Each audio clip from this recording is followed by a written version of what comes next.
하나님 아버지 감사합니다. 주의 말씀을 삼가 듣고자 합니다. 성령께서 감화 감동하시옵소서. 우리의 귀를 열어 주의 말씀을 알아듣게 하시고 우리의 눈을 열어 하나님의 진리를 볼 수 있게 하옵소서. 그리고 우리의 마음이 착하고 좋은 마음이어서 하나님의 선하신 뜻까지 깨닫도록 인도하시옵소서. 그래서 이 진리의 말씀이 우리 삶 속에 우리의 생명 안에 스며들게 하시고 아예 우리의 생명이 되게 하시고 우리의 혈액이 되게 해주셔서 오늘 이 말씀으로 말미암아 우리를 통하여 하나님의 나라가 이 땅 가운데 드러나게 하옵소서. 주께서 말씀하시옵소서.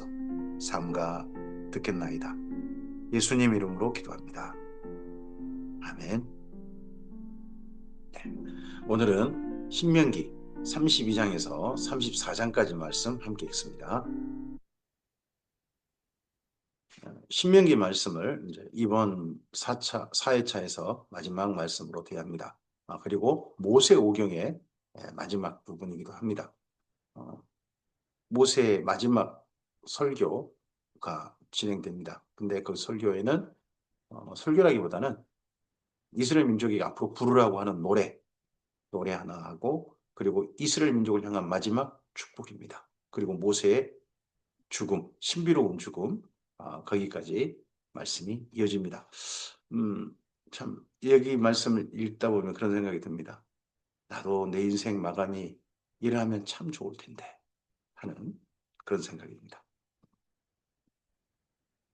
신명기 32장입니다. 하늘이여 귀를 기울이라 내가 말하리라. 땅은 내 입의 말을 들을지어다. 내 교훈은 비처럼 내리고 내 말은 이슬처럼 맺히다니 연한 풀이에 가는 비 같고 채소 위에 단비 같도다 합니다. 신명기 32장은 앞서서도 모세가 이스라엘 민족에게 말했습니다. 노래를 남긴다는 겁니다. 32장 1절부터 긴 부분이 노래입니다.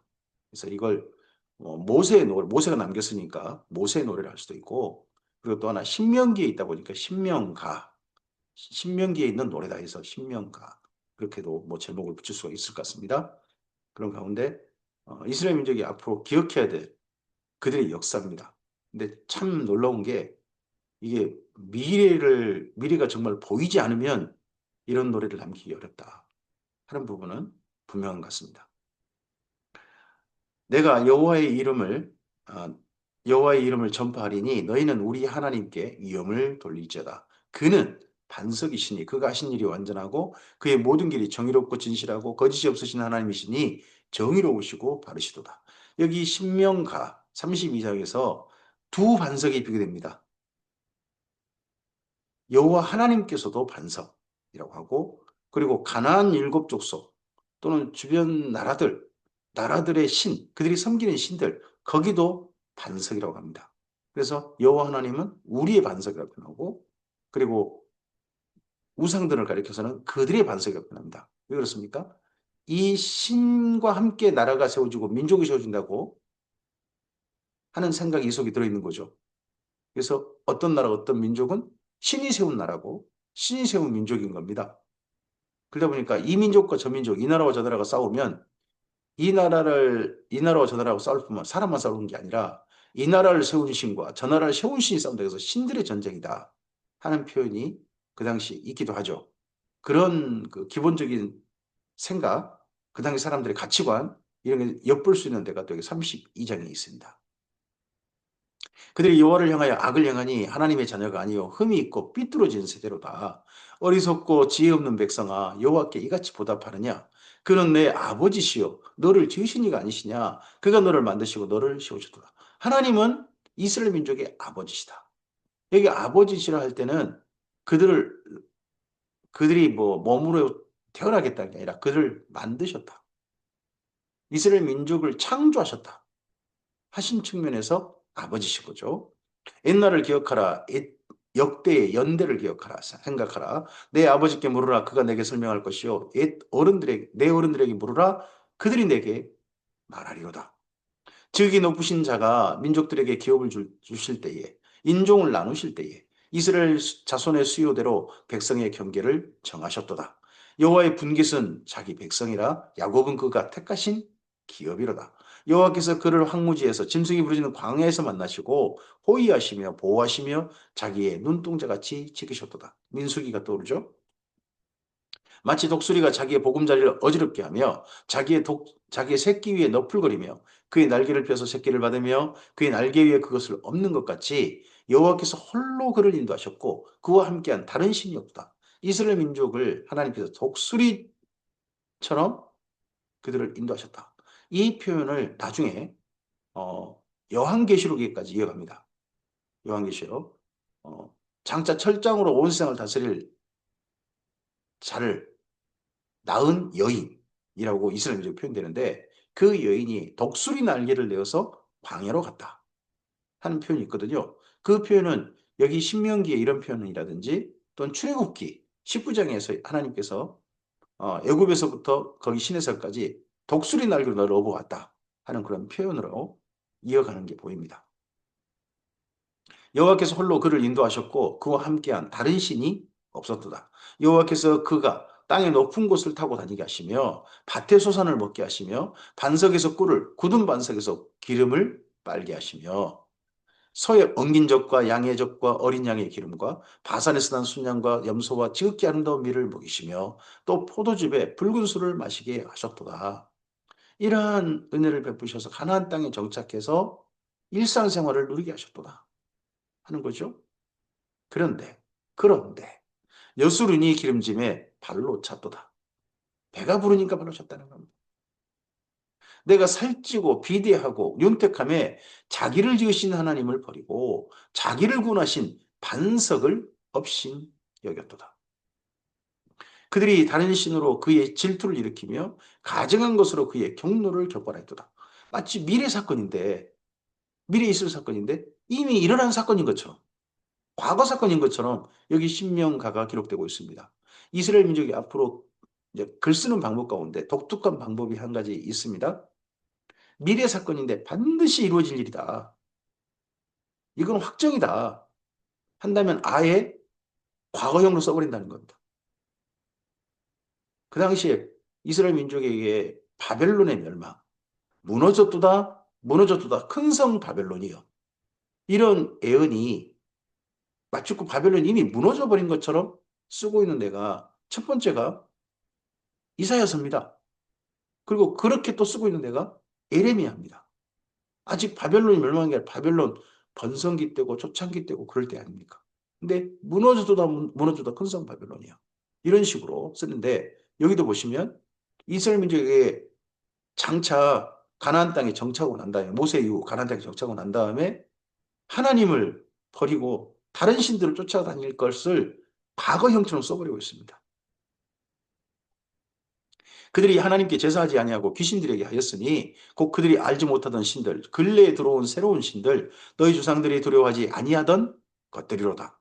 너를 낳은 반석을 내가 상관하지 아니하고 너를 내신 하나님을 내가 잊었도다.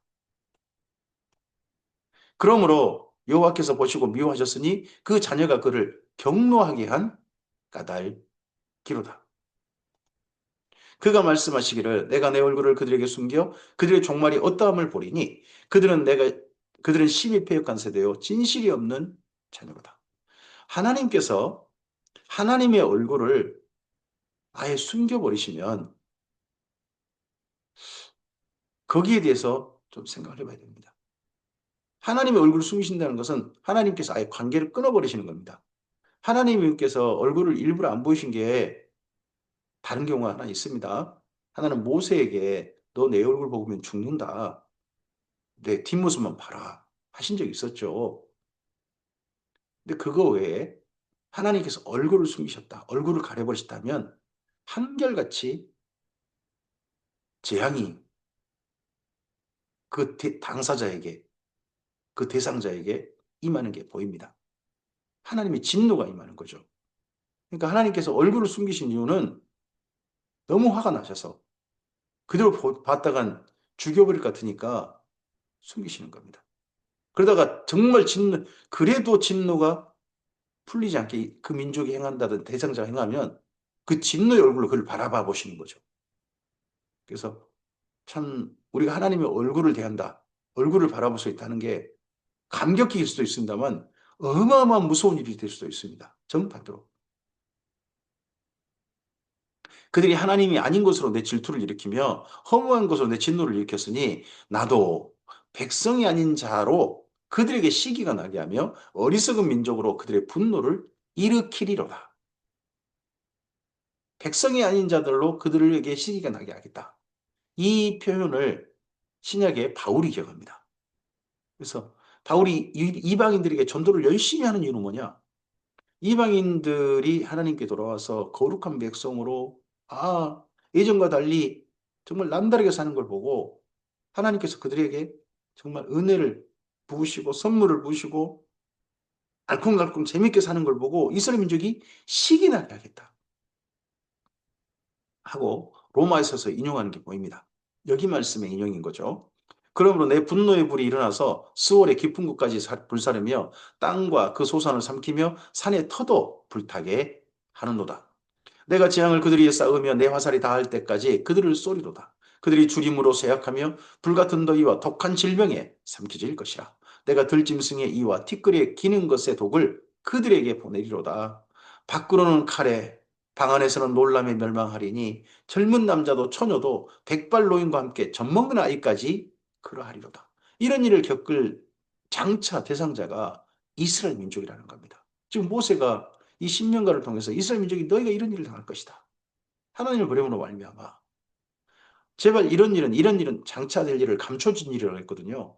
모세는 이런 일을 경고하면서도 이런 일이 이스라엘 민족에게 나타나길 원하지 않았습니다. 대신에 하나님의 말씀 잘 지켜서 하나님의 선물이 가득하고 하나님께 복받은 민족으로 행복한 민족으로 이스라엘 민족이 살기를 원했습니다. 모세는. 뿐만 아니라 하나님께서 그렇게 원하셨어요. 근데 이 신명가에서는 이스라엘 민족의 장차를 그런 복받은 날을 아예 이야기하지 않습니다. 너희 이렇게 되고 갈 것이다. 슬픈 예감이지만 그 예감대로 너희가 실제 그렇게 살 것이다. 근데 이대로 진짜 삽니다.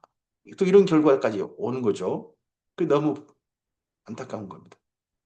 우리의 삶도 뻔히 보이는 미래가 있는데 오늘 삶을 길을 바꾸지 않고 여전히 같은 길을 가서 뻔히 보이는 미래, 성경에서 말씀하고 있는 그 안타까운 미래로 내일을 향해서 뚜벅뚜벅 걸어가는 사람 본다면 이 신명가가 떠오를 것 같습니다.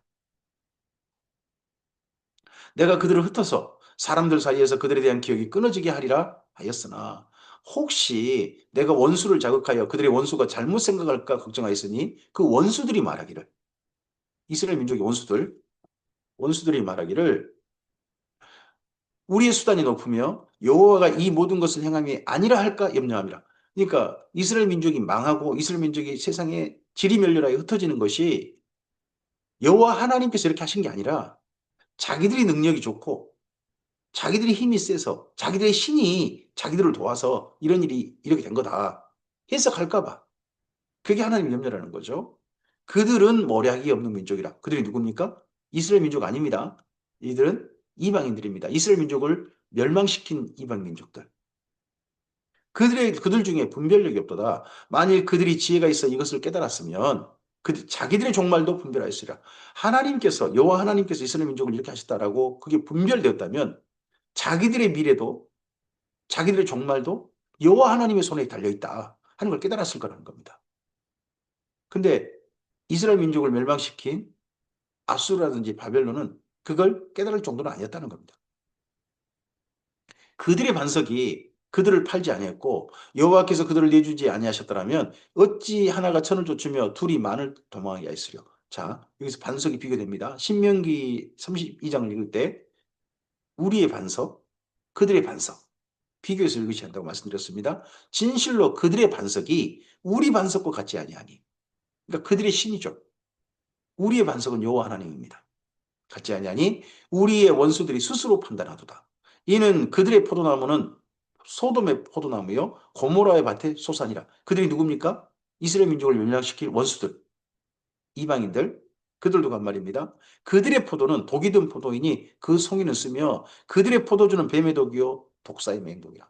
그 우상 숭배를 바탕으로 하는 모든 그들이 즐기는 문화들, 그런 것들은 독입니다.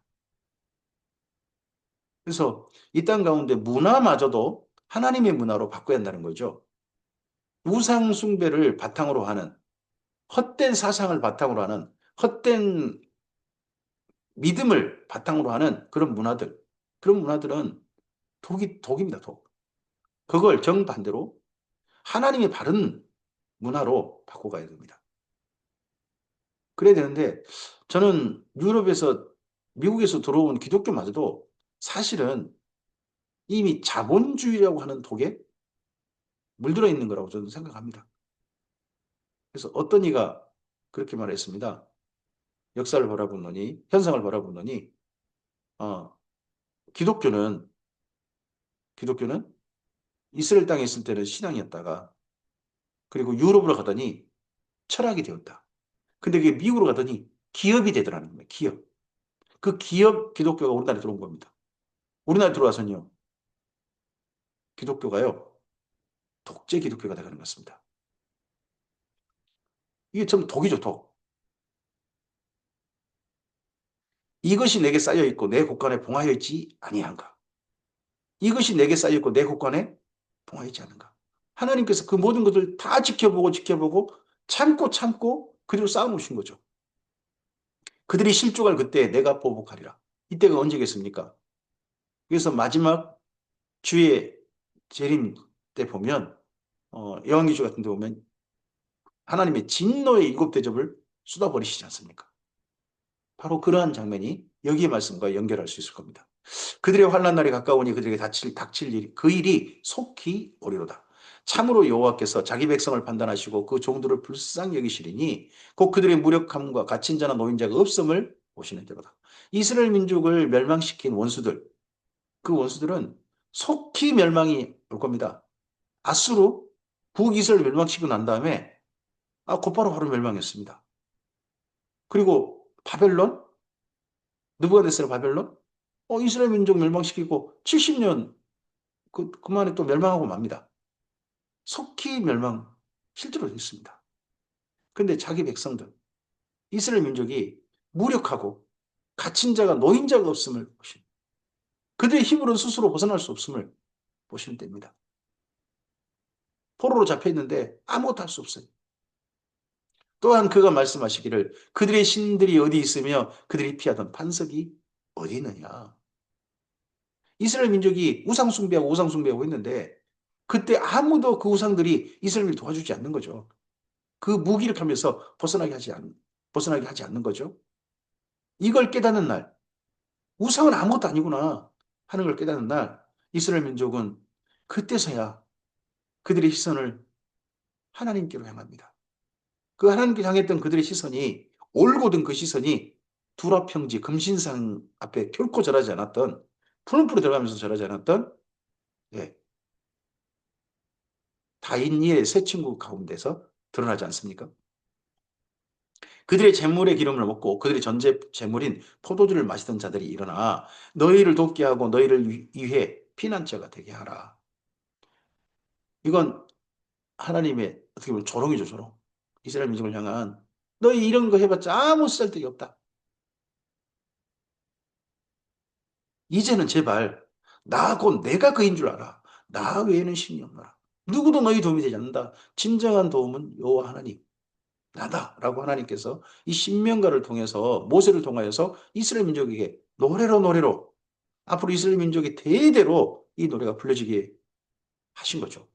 나는 죽이기도 하며 살리기도 하며 상하기도 하며 낫게도 하나니 내 손에서 능히 빼앗을 자가 없도다. 이는 내가 하늘을 향하여 내 손을 들고 말하기를 내가 영원히 살리라 하였노라. 하나님께서는요. 어떤 한 민족과 나라가 흥망성쇠하면 신도 아울러 힘이 약해지거나 뭐 소멸되거나 그런 게 아니라는 겁니다.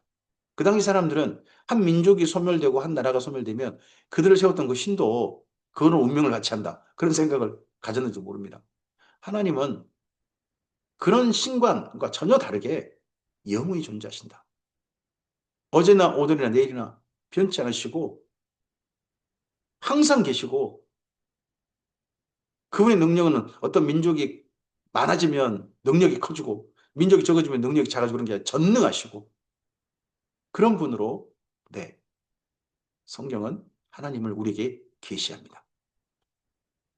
내가 내 번쩍이는 칼을 갈며 내 손이 정의를 붙들고 내 대적들에게 복수하며 나를 미워하는 자들에게 보응할 것이라. 내 화살이 피에 취하게 하고 내 칼이 그 고기를 삼키게 하리니 곧 피살자와 포로된 자의 피요 대적의 우두머리의 머리로다. 너희 민족들아 주의 백성과 즐거워하라. 주께서 그의 종들의 피를 갚으사 그 대적들에게 복수하시고 자기 땅과 자기 백성을 위하여 속죄하시리로다. 하나님께서 직접 속죄하신다. 이스라엘 민족이 하나님께 회개하고 속죄하는 게 아니라 하나님께서 직접 속죄하신다. 자기 백성을 위해서. 이 사건이 예수님의 십자가 사건이죠. 하나님께서 직접 속죄하신 겁니다. 보통 속죄제는 사람이 재물을 가지고 와서 구약 성경에 보면 하나님께 자기의 죄를 위해서 잘못을 위해서 하나님께 재물을 잡으면서 속죄를 드렸습니다. 근데 하나님께서 직접 속죄하신 속죄제를 직접 드린 장면은 네, 십자가가 유일합니다. 하나님의 속죄제 장면인 거죠. 거기가.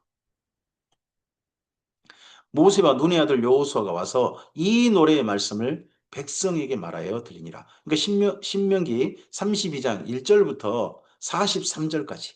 거기가 신명가, 모세가 남긴 노래, 모세 노래인 거죠. 근데 이 노래를 여기까지 정리해서 모세, 그리고 눈의 아들 호세와 여호수아가 이 노래의 모든 말씀을 백성들에게 들려줬고 이 노래가 길이 보존된 거죠. 불후의 명곡으로 이스라엘 민족에게.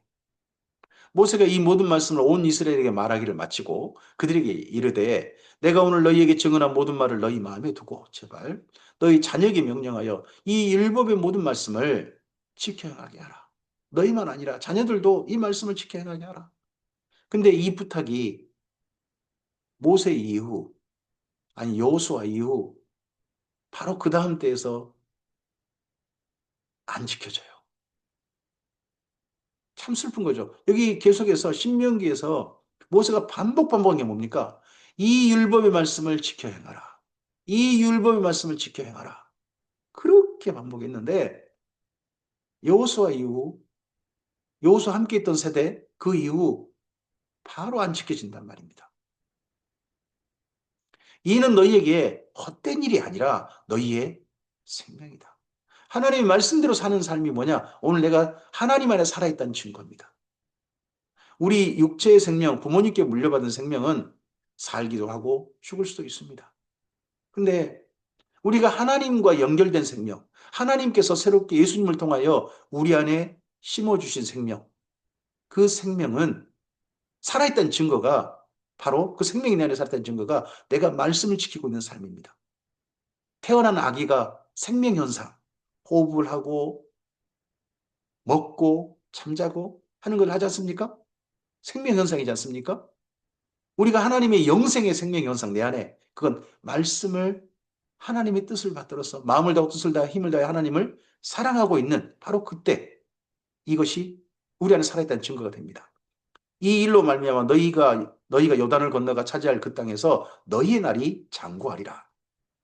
바로 그날에 여호와께서 모세에게 말씀하여 이르시되 너는 여리고 맞은편 모압 땅에 있는 아바림 산에 올라가 누보 산에 이르러 내가 이스라엘 자손에게 기업으로 주는 가나안 땅을 바라보라. 내 형 아론이 호르 산에서 죽어 그 조상들에게 돌아간 것 같이 너도 올라가는 그 산에서 죽어 내 조상에게 돌아가리니. 모세 이제 죽음을 하나님께서 이렇게 알려주십니다. 이는 너희가 신광야 가데스 무리바 물가에서 이스라엘 자손 중 내게 범죄하여 내 거룩함을 이스라엘 자손 중에서 나타내지 아니한 까닭이라. 내가 비록 내가 이스라엘 자손에게 주는 땅을 맞은편에서 바라보기는 하려니와 그리로 들어가지는 못하리라. 끝내 가나안 땅에 들어가는 것은 모세에게 허락하지 않으셨습니다. 그러자 모세가 남긴 이스라엘의 마지막 남긴 축복입니다. 어떻게 보면 모세의 마지막 유언이라 할 수도 있겠죠. 신명기 33장입니다. 하나님의 사람 모세가 죽기 전에 이스라엘 자손을 위하여 축복함이 이러하니라. 그가 일렀을 여호와께서 시내산에서 오시고 세일산에서 일어나시고 바란산에서 비추시고 1만 성도 가운데 강림하셨고 그의 오른손에는 그들을 위해 번쩍이는 불이 있도다. 1만 성도. 그러니까 만 명반 성도냐? 그건 아니고 이게 이스라엘의 독특한 표현인 거죠. 1만 그러면 그게 모든 것입니다. 모든 것. 그래서 천천히요 만만 이럴 때도 사실은 우리는 천 곱하기 천, 만 곱하기 만 그렇게 생각할 수도 있습니다만 그게 아니고 모든 천사 이런 식의 표현인 겁니다. 이스라엘이 독특한 표현인 거죠. 여호와께서 백성을 사랑하시나니 모든 성도가 그의 수중에 있으며 주의 발 아래 앉아서 주의 말씀을 받는도다. 모세가 우리에게 율법을 명령하셨으니 곧 야곱의 총회의 기업이로다. 여기 모세가 축복하는데 모세가 우리에게 율법을 명령하였으니 곧 야곱의 총회의 기업이로다. 여수른의 왕이 있었으니 곧 백성의 수령에 모이고 이스라엘 모든 지파가 함께한 때로다. 하고 첫 번째 축복의 대상자가 루벤입니다. 루벤은 죽지 아니하고 살기를 원하며 그 사람의 수가 적지 아니하기를 원하나이다. 그리고 난 다음에 여기 신명기 33장은 그 축복 순서가 또 독특합니다. 바로 유다로 갑니다. 유다. 루벤 다음에 유다로 가요. 그 유다, 레이, 베냐민. 그리고 난 다음에 요셉 지파로 넘어갑니다. 그래서 이거 일반적인 순서가 아닌데 무슨 순서지? 하는데 루벤만 빼면 첫 번째 태어난 루벤만 빼면 유다, 레이, 베냐민은 남유다의 중심 세력입니다. 그리고 요셉 이후 나머지 지파들은 북이스라엘의 모든 구성원이 됩니다. 여기 그러니까 신명기 33장은 놀랍게도 모세의 축복인데 모세가 남긴 축복의 순서를 보면 장차 이스라엘 민족이 이 두 나라로 나뉠 것도 그에게 보였나 봅니다. 루벤만 빼면 그렇다는 겁니다. 유다에 대한 축복은 이러하니라 일렀을 때 여호와여 유다의 음성을 들으시고 그의 백성에게 인도하시오며 그의 손으로 자기를 위하여 싸우게 하시고 주께서 도우사 그가 그 대적을 치게 하시기를 원하나이다. 레이에 대하여는 일렀을 때 주의 두민과 우림이 그의 주의 경건한 자에게 있도다. 주께서 그를 마사에서 시험하시고 무리바 물가에서 그와 다투셨도다. 그는 그의 부모에게 대하여 이르기를 내가 그들을 보지 못하였다 하며 그의 형제들을 인정하지 아니하며 그의 자녀를 알지 아니한 것은 주의 말씀을 준행하고 주의 언약을 지킴으로 말미암음이로다. 주의 법도를 야곱에게 주의 율법을 이스라엘에게 가르치시며 주의 앞에 분향하고 온전한 번제를 주의 제단 위에 드리리로다.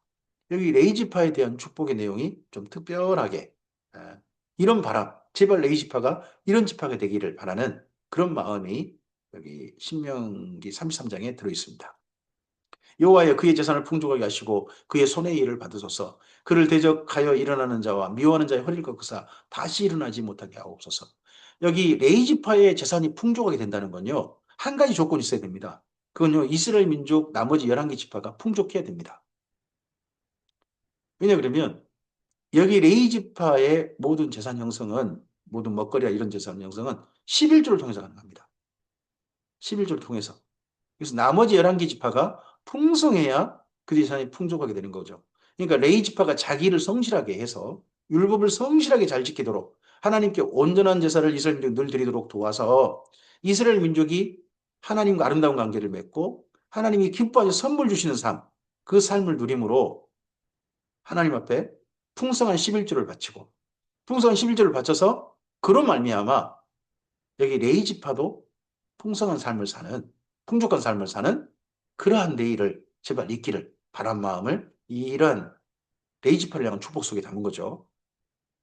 베냐민에 대하여는 일렀을 때 여호와의 사랑을 입은 자는 그 곁에서 안전히 살리로다. 여호와께서 그를 날이 마치도록 보호하시고 그를 자기 어깨 사이에 있게 하시리로다. 여기까지가 남유다로 보입니다.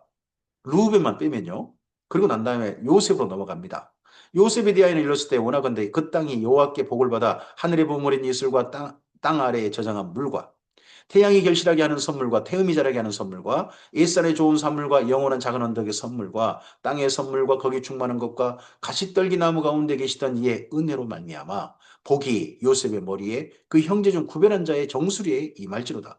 그는 젖송아지 같이 위엄이 있으니 그 뿔이 들소의 뿔 같도다. 이것으로 민족들을 받아 땅 끝까지 이르리니 곧 에브라임의 자손은 만만이요 므낫세의 자손은 천천이로다. 여기 만만천천. 이게 뭐 만 곱하기 만, 천 곱하기 천인 게 아니라 이들로 가득할 것이다. 이들이 가득히 번성할 것이다. 하는 거죠. 그리고 난 다음엔 스불론으로 갑니다. 뭐 시므온 갈 수도 있지 않습니까? 근데 스불론으로 바로 갑니다. 스불론에 대하여는 스불론이여 너는 밖으로 나감을 기뻐하라. 이사가리여 너는 장막에 있음을 즐거워하라. 그들이 백성들을 불러 산에 이르게 하고 거기에서 의로운 제사를 드릴 것이며 바다의 풍부한 것과 모래에 감추어진 보배를 흡수하리로다. 갓에 대하여는 일렀을 때 갓을 광대하게 하시는 이에게 찬송을 부를지어다. 갓이 암사자같이 엎드리고 팔과 종소리를 찢는도다. 갓은요 원래 루벤 지파, 갓 지파, 그리고 므낫세 반 지파, 그래서 요단 동편에 있었던 지파입니다. 그러니까 뭐 루벤 지파, 뭐 가령 루벤 지파, 갓 지파, 또 뭐 므낫세 반 지파 그렇게 불렀으면 아 요단 동편을 먼저 축복한가 보다 그럴 수도 있잖아요. 그렇지 않고 갓 지파를 여기 요셉 지파 다음으로 일부러 넣었어요. 그러 봐서는 남유다 북이스라엘 그런 구분으로 모세가 이미 장차를 보고 이렇게 축복하고 있다 하는 게 보입니다. 그가 자기를 위하여 먼저 기업을 택하였으니 곧 입법자의 분깃으로 준비된 것이로다. 그가 백성의 수령들과 함께 와서 여호와의 공의와 이스라엘과 세우신 법도를 행하도다. 단에 대하여는 이르렀을 때 단은 바산에서 뛰어나오는 사자의 새끼로다. 납달리에 대하여는 이르렀을 때 은혜가 풍성하고 여호와의 복이 가득한 납달리여 너는 서쪽과 남쪽을 차지할지로 합니다. 단, 단에 대한 이야기는 여기까지는 상당히 좀 기대가 있는 것 같습니다. 그런데 이 단이 사사기 가면 참 질이 멸렬해 버립니다. 6만 명 넘게 갔던 그 사람이 용사가 600명 남는 그런 모습이 있게 됩니다. 그리고 그 사람들이 저 북쪽으로 가서 라이스라는 데를 차지하고 거기다가 송아지를 여호와라 부르면서 은송아지를 세우고 거기서 산단 말입니다. 이런 모습이어야 되는데 모세가 축복한 모습이어야 되는데 전혀 다른 또 기대로 간다는 것도 참 안타까운 일인 거죠. 아셀에 대하여는 일렀을 때 아셀은 아들들 중에 더 복을 받으며 그의 형제에게 기쁨이 되며 그의 발이 기름에 잠길지로다. 내 문빗장은 철과 옷이 될 것이니 내가 사는 날을 따라서 능력이 있으리로다. 여기까지 해서 12개 지파에 대한 모세의 축복이 마무리되어집니다. 12개 지파 가운데 요셉 지파는 한 개 지파로 있습니다. 요셉 지파를 두 개 나누면 13개 지파가 되죠. 예, 므낫세와 에브라임. 근데 거기를 한 개 지파로 해서 그렇게 12개 지파를 축복했습니다. 내 여수룬이요. 이상의 모든 이스라엘 민족을 뭐라고 부르느냐? 여수룬이라고 그렇게 부르기도 합니다. 여수룬이요. 하나님 같은 이가 없도다. 그가 너를 도우시려고 하늘을 타고 공창에서 이염을 나타내시는도다. 영원하신 하나님이 내 초소가 되시리니. 이스라엘 민족의 초소가 되시니 그의 영원한 팔이 내 아래에 있도다. 그가 내 앞에서 대적을 쫓으시며 멸하라 하시는도다.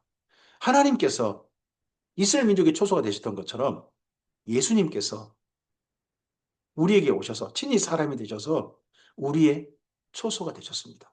그래서 예수님께서 이렇게 말씀하십니다. 나의 안에 거하라. 내 안에 거하라. 예수님을 초소 삼아서 그 집 삼아서 그 집 안에 살라는 겁니다.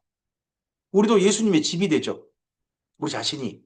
그래서 예수님이 우리 안에 있습니다. 그래서 예수님은 독특한 표현하십니다. 내가 내 안에, 내가 내 안에.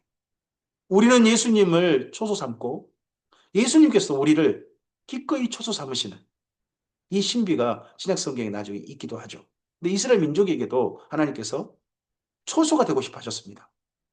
이스라엘 민족이 하나님께 지어바치는 성소, 거기에만 계시는 게 아니라 이스라엘 민족이 하나님 품 안에 거하기를 원하신 장면이 이런 모세의 축복 가운데도 보이죠.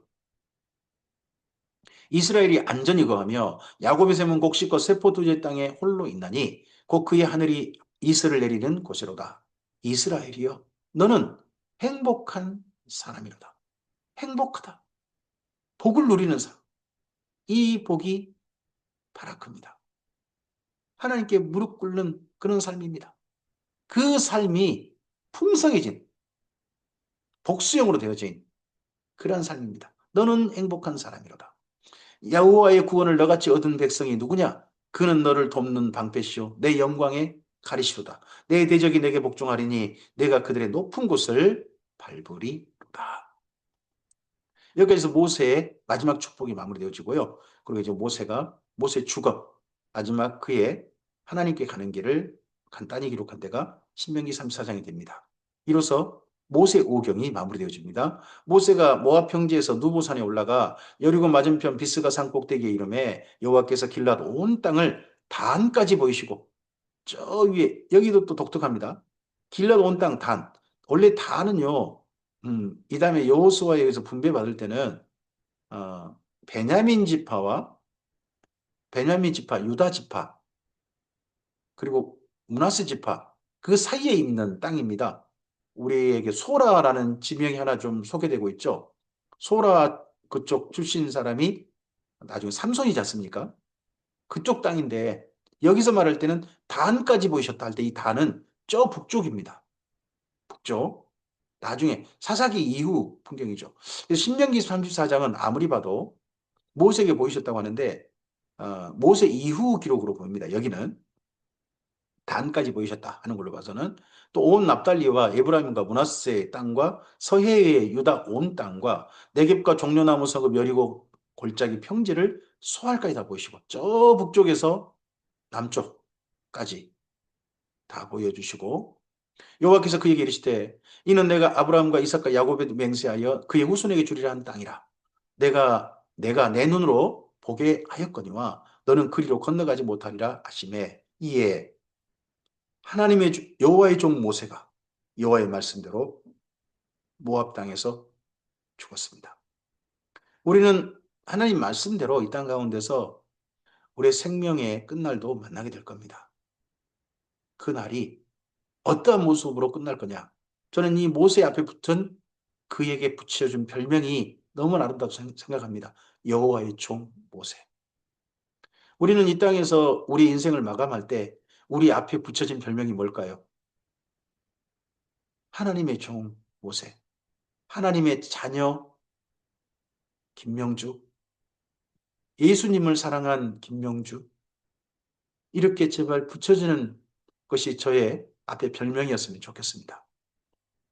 벳불 맞은편 모압 땅에 있는 골짜기에 장사되었고 오늘까지 그의 묻힌 곳을 아는 자가 없느냐. 그의 죽음의 신비, 그 죽음 이후에 신비가 있습니다. 무덤을 아는 자가 없다는 겁니다. 모세가 죽을 때 나이가 120세였으나 그의 눈이 흐리지 아니했고 기력이 쇠하지 아니했더라. 눈이 흐리지 않았다. 기력이 쇠하지 않았다 하는데 모세는 자기 스스로 이렇게 말합니다. 너희와 함께 출입하기는 나는 불편하다. 이미 연세가 나이가 많으셔서 함께 다닐 정도는 혼자 거동하기는 괜찮으나 함께 다닐 정도, 보폭을 맞춰서 함께 다니기는 힘겨운 정도가 됐다라고 모세가 또 표현하기도 합니다. 이스라엘 자손이 모압 평지에서 모세를 위하여 애곡하는 기간이 끝나도록 모세를 위하여 30일을 애곡하니라. 그럼 모세가 죽은 건 분명하죠. 죽은 건 분명한데 그의 무덤을 알지 못해요. 그래서 모세가 정말 죽은 거냐 아니면 죽지 않고 하나님께 그냥 부름받은 거냐 이건 지금까지도 신비 속에 쌓여 있습니다. 하나님 앞에 가봐야 알 수 있는 부분인데 성경 분명히 말합니다. 모세는 죽었다. 그렇게 말하고 있습니다. 모세가 눈의 아들 여호수아에게 안수하였으므로 그에게 지혜의 영이 충만하니 이스라엘 자손이 여호와께서 모세에게 명령하신 대로 여호수아의 말을 순종하였더라. 그 후에는 그 후에는 이스라엘에 모세와 같은 선지자가 일어나지 못하였으니 모세는 여호와께서 대면하여 아시던 자요 여호와께서 그를 애굽 땅에 보내사 바로와 그의 모든 신하와 그의 모든 온 땅에 그의 온 땅에 모든 이적과 기사와 모든 큰 권능과 위엄을 행하게 하심에 온 이스라엘의 목전에서 그것을 행하던 자이더라. 여기 10절부터 12절이 이후 사람들이 모세에게 붙여준 평가 아니겠습니까? 모세 이후에는 모세와 같은 선지자가 일어나지 못했다. 그럼 적어도 이런 말을 쓰려면 다른 선지자들을 경험한 사람이어야 됩니다. 그러면 선지자 경험했다면 그 이후 선지자가 대표적인 선지자가 첫 선지자가요. 사무엘이 있습니다. 사무엘. 사무엘이 첫 번째 선지자예요. 그리고 우리가 아는 것처럼 뭐 요엘이라든지 뭐 호세와 요나, 아모스라든지 미가, 이사야라든지 이런 에레미야라든지 이런 사람들이 있는 거죠. 근데 그런 사람들과 비교해도 모세만큼은 견줄 수 없다. 모세는 최고였다. 하고 후세대가 평가해주고 있습니다. 음, 우리의 삶도 하나님 앞에 가면 평가를 받을 겁니다만 저는 이 정도까지 평가는 바라지 않고요. 대신 이런 평가는 받았으면 좋겠습니다. 잘하였도다. 착하고 충성된 종아. 하는 평가는 저도 받고 싶습니다. 주께서 우리의 걸음을 이런 신명기 말씀을 통해서 모세의 이 땅에서 마지막 모습을 통해서 우리도 장차의 모습, 하나님의 설 모습도 그려보고 오늘 하루에 임하는 우리였으면 좋겠습니다. 여기까지 해서 신명기를 마무리합니다. 그리고 하나 더 모세오경을 마무리했습니다. 그리고 이제 내일부터는 모세오경 이후 여호수아서에 들어갑니다. 여호수아서를 들어갈 때 이제 드디어 이스라엘 민족이 가나안 땅에 정착의 내용으로 들어가는 거죠. 정착에 들어갑니다. 내일부터 그렇게 가고요. 어, 좀 오늘부터 알림을 좀 할까 합니다. 제33회 찬빛이스라 성경 강좌가 1월 19일 오전 10시부터 시작해서 22일 오후 6시까지 네, 광주에 있는 찬빛교회 예배당에서 진행합니다. 아, 참가비가 있고 후원 계좌가 있습니다. 이곳으로 음, 참가비를 보내주시면 그리고 제게 연락해 주시면 제가 강좌 참여단 소개하도록 하겠습니다. 그리고 함께 또 동행해 주실 분은 기꺼이 동행해 주시고 위에서 기도도 부탁드리겠습니다. 오늘 하루 복된 하루 되시기 바랍니다. 주의 말씀이 오늘 우리의 삶의 기준이 되어지고 모세가 장차 걱정했던 일들이 우리의 삶에 일어나지 않길 바랍니다. 대신 기대했던 일들이 우리의 삶 속에서 오늘 하루 나타났으면 좋겠습니다. 그리고 하나님에서 복된 사람으로서 평가되어지는 오늘 우리의 삶이었으면 되길 바라고 우리 입술이 모세가 마지막으로 남긴 건 축복입니다. 오늘 우리 입술이 축복의 말로 사랑하는 이들에게 아름답게 우리 입을 사용하는 우리 언어를 사용하는 또 오늘이었으면 좋겠습니다. 주의 선하신 은혜가 함께 하시길 바랍니다. 감사합니다.